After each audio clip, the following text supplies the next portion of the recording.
बांदा के जिलाधिकारी श्री हीरालाल जी, कुपोषण जो एक बहुत बड़ा मुद्दा है यहाँ पे इस क्षेत्र में, उससे लड़ने के लिए क्या क्या रणनीतिक तौर पर कदम उठाए जा रहे हैं, कितना उसमें सफलता मिल रही है, क्या क्या चैलेंजेस हैं। सबसे पहले धन्यवाद सर, आपने समय दिया हमें। और जी बताइए।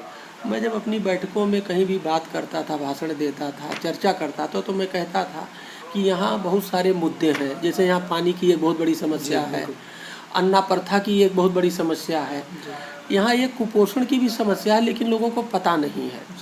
तो जब हमने अन्ना प्रथा, पानी की समस्या के साथ कुपोषण की समस्या को जोड़ा, उसके बारे में बताया, समाचार पत्रों में प्रकाशित होने लगे न्यूज़, तो धीरे धीरे इसको हमने मुद्दा बनाया।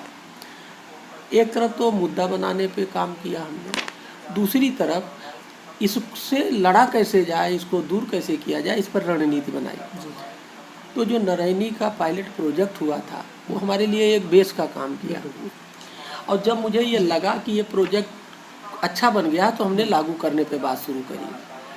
अब लागू करने के लिए उसमें हमने देखा इसके लिए कोई हमारे पास फंड नहीं था और मुझे लागू करना था। तो इसमें हम लोगों ने कन्वर्जेंस का सहारा लिया। हमें कुछ इंस्ट्रूमेंट चाहिए थे, तो वो इंस्ट्रूमेंट मैंने मेडिकल विभाग से खरीदवा दिए। जैसे नापने के लिए फीता चाहिए, वेइंग मशीन चाहिए। दो सवाल है मेरा। पहला ये कि जो आप आए थे 46% था, अभी मौजूदा परसेंटेज क्या है?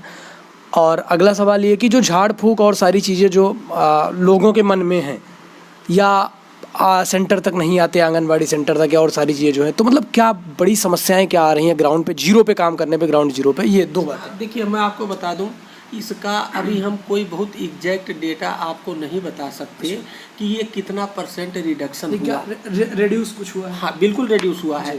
लेकिन इसमें कारण क्या है? देखिए, जो हमारे पास दो तरह के डाटा हैं। एक तो 0 से 5 वर्ष के वो बच्चे जिसको कि हम लोगों ने रूटीन इम्यूनाइजेशन में कवर किया है, उनकी संख्या, और एक जो हमारे आंगनबाड़ी केंद्रों पे रजिस्टर्ड बच्चे, दोनों में जस्ट डबल, मोटा मोटा जस्ट डबल का गैप है। अब दूसरा चैलेंज यही था कि रूटीन इम्यूनाइजेशन का डाटा और जो हमारे आंगनबाड़ी में रजिस्टर्ड डाटा, दोनों में बहुत बड़ा गैप था। हमने कहा नहीं, जो रूटीन इम्यूनाइजेशन का डाटा है उस पर काम करो। फिर ये समस्या आई कि हमारे आंगनबाड़ी के केंद्र का कवरेज उतने एरिया में नहीं है। तो फिर हमने कहा ठीक है, जितने एरिया में कवरेज है ठीक है, और जितने में नहीं है उसकी समस्या लाया जाए, उसका हम लोग कोई ना कोई सोल्यूशन या समाधान निकालेंगे। एक बात।